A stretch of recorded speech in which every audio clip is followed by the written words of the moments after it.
Olá, boa tarde.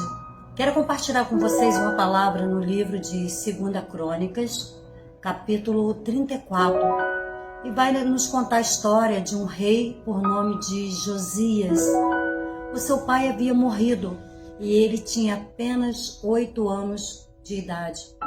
E ele ali começou a reinar. Bem, na verdade não era ele que reinava, era o sacerdote que ajudava ele. E a palavra de Deus diz que Josias ele vai crescer e ele vai buscar ao Senhor e ele vai encontrar o Senhor. Bem, enquanto o tempo vai se passando, ele ainda muito jovem, Uquias, o sacerdote, vai trazer para ele um livro que estava perdido. Que livro era esse? Era o livro da lei do Senhor, que havia se perdido dentro da casa do Senhor. Quando eu li essa história, eu fiquei pensando, meu Deus, como pode alguém ter perdido o livro do Senhor dentro da casa do próprio Senhor? E você pensa que hoje é diferente? Não é não. Todas as vezes que você vê alguém dentro da casa do Senhor, com a Bíblia na mão, pregando a palavra de Deus e ocultando aquilo que é verdade, aquilo que é realidade e levando para o outro lado, a palavra de Deus ela continua perdida também até nos dias de hoje, dentro de algumas igrejas que pregam o contrário do que realmente ela deveria pregar. A palavra de Deus diz que o sacerdote Uquias, ele vai levar o livro e ele vai ler o livro para o rei Josias, e quando ele ouve como deveria ser, como o povo deveria se comportar, como eles deveriam adorar, e eles estavam fazendo tudo ao contrário, quando ele percebeu que os sacerdotes faziam tudo ao contrário daquilo que era para se fazer, raspou a sua cabeça, rasgou as suas vestes, e a palavra de Deus vai dizer que ele se entristeceu muito. Mas vejamos, ele não ficou parado, ele saiu por todo Israel. E a palavra de Deus diz que ele vai purificar todo Israel, todo Judá, vai purificar também o templo da casa do Senhor. Ele vai quebrar os altares de Baal, de Azera. Ele vai pegar os ossos dos sacerdotes que eram pagãos. Ele pegou Azera e Baal. A palavra de Deus diz que ele socou até virar cinza, para o povo ver que aquela imagem não era nada, não era ninguém. Eles não podiam nem reagir, eles não podiam fazer nada. Depois de fazer isso, ele pegou os ossos do sacerdote, ele socou, quebrou, queimou, e foi lá em cima dos túmulos dos sacerdotes pagãos e jogou. A Bíblia diz que Josias ele trouxe de volta a presença, ele trouxe de volta a comunhão que o povo deveria ter com Deus até então e o povo não tinha. Ele trouxe tudo que era do Senhor de volta, ele restaurou o templo, a presença, a unção, o desejo de adoração estava ali sobre o rei Josias.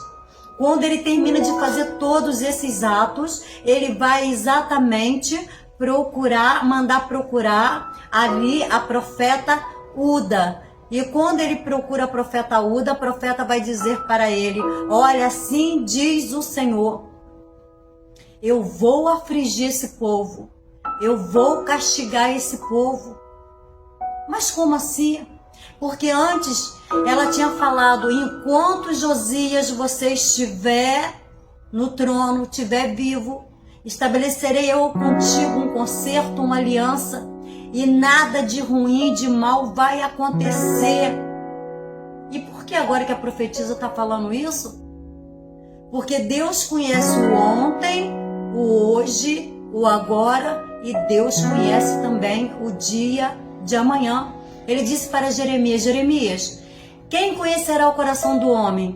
E antes que Jeremias responda, ele mesmo vai responder: eu, o Senhor, para dar a cada um segundo as suas obras. Deus já estava vendo tudo o que ia acontecer mais adiante.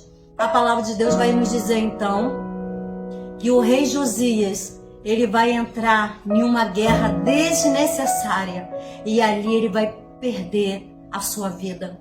E quando ele perde a sua vida, vai vir um outro rei. E aquele rei vai deixar o povo fazer o que eles bem quisessem. Quando Josias morreu novamente a presença de Deus, morreu a adoração a Deus, morreu o desejo de continuar adorando a Deus, morreu junto com o rei Josias. E quando isso acontece, o povo, a palavra de Deus vai dizer que eles começaram a pegar os deuses que eles adoravam fizeram com as suas próprias mãos, eles começaram a se prostrar e eles abandonaram a Deus. E Deus agora vai levantar um profeta.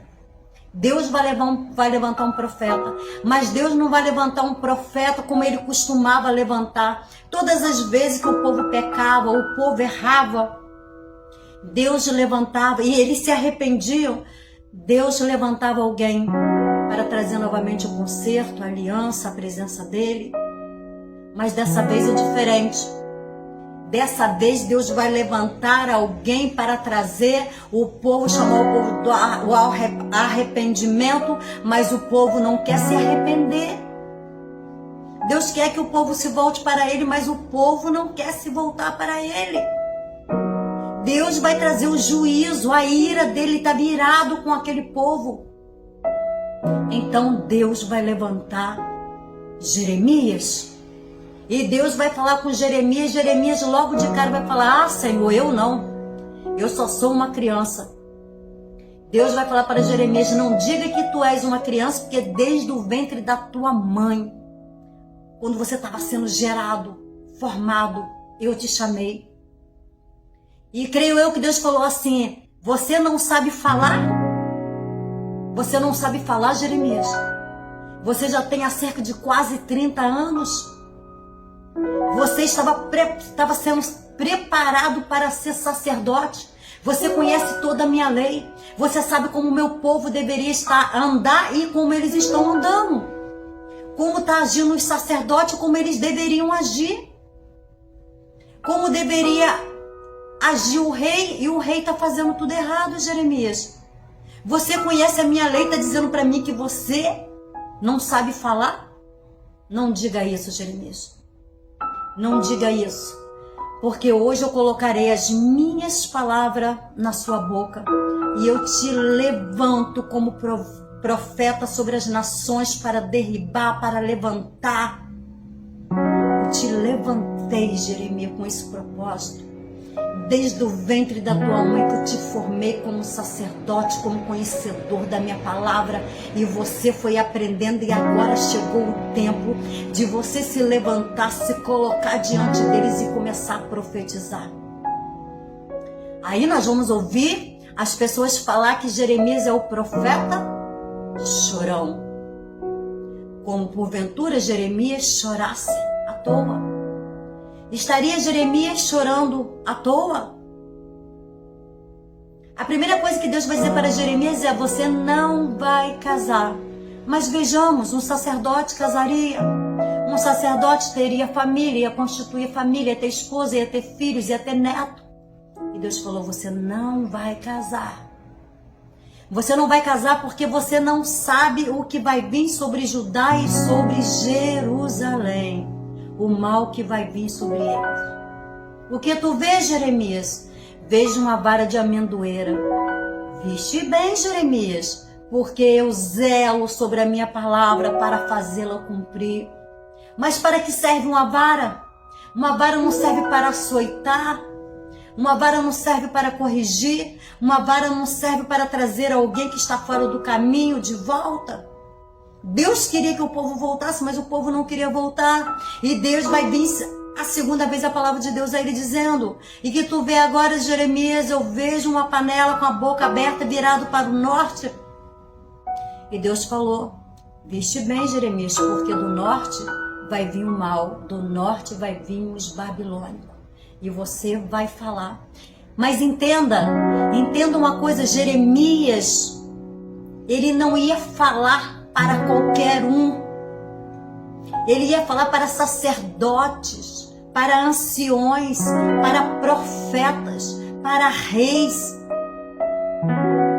E ele ficou ali, como eu vou falar para essas pessoas tão grandes? Então ele se sentiu como uma criança diante daqueles sacerdotes, anciões e reis. Na verdade ele teve medo e Deus disse para ele: não tenha medo, porque eu, Jeremias, entenda, pelejarei ao teu favor. E eles pelejarão contra ti, mas não vão prevalecer, Jeremias. Você não vai casar, Jeremias, porque eu não quero que a sua família veja o que vai acontecer com você e nem você veja o que vai acontecer com a sua família. Vai vir um mal, Jeremias.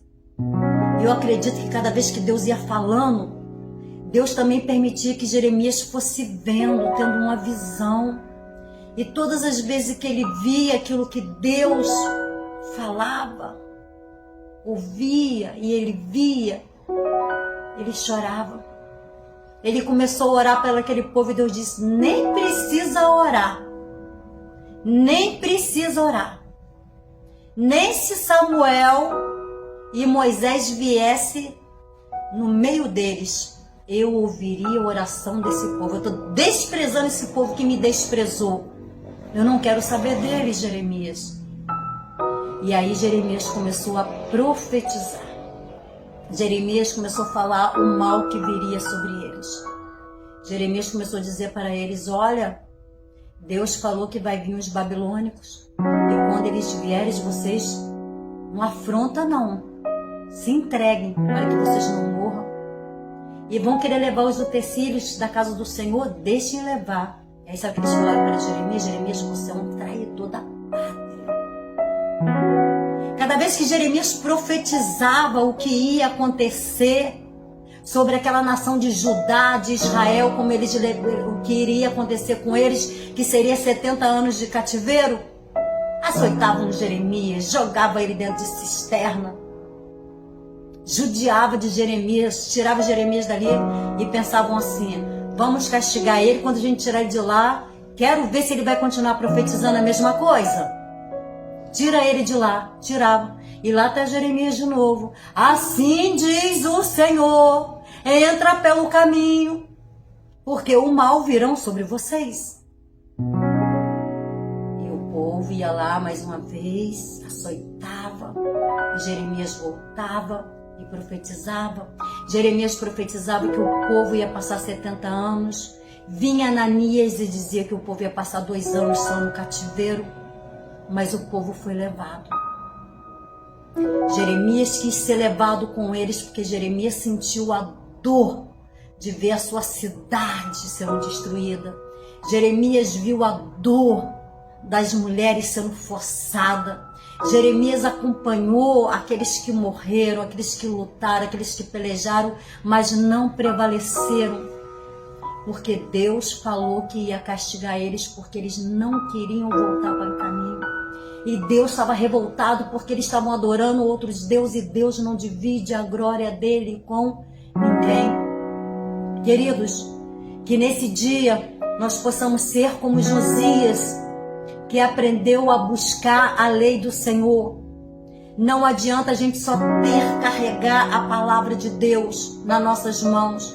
Nós precisamos ter a interpretação da palavra e viver ela. Escondi a tua palavra no meu coração para não pecar contra ti, disse Davi. Nós precisamos carregar a palavra de Deus dentro do nosso coração para praticar aquilo que é certo e não aquilo que é mal. Josias, ele alcançou bem e favor do Senhor enquanto viveu. E que nós possamos ser corajosos, ainda que venha um medo, porque muitas vezes vai vir um medo sim.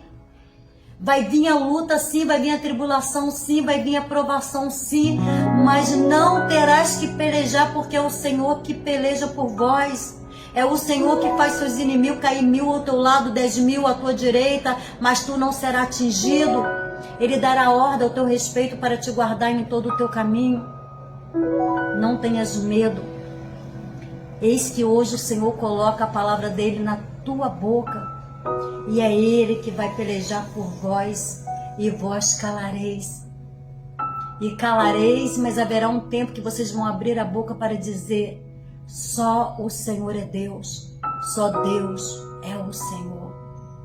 Sirva ao Senhor de todo o teu coração e não tenha medo dos inimigos, porque contra os inimigos quem peleja é o general de guerra que está sempre na frente da nossa batalha.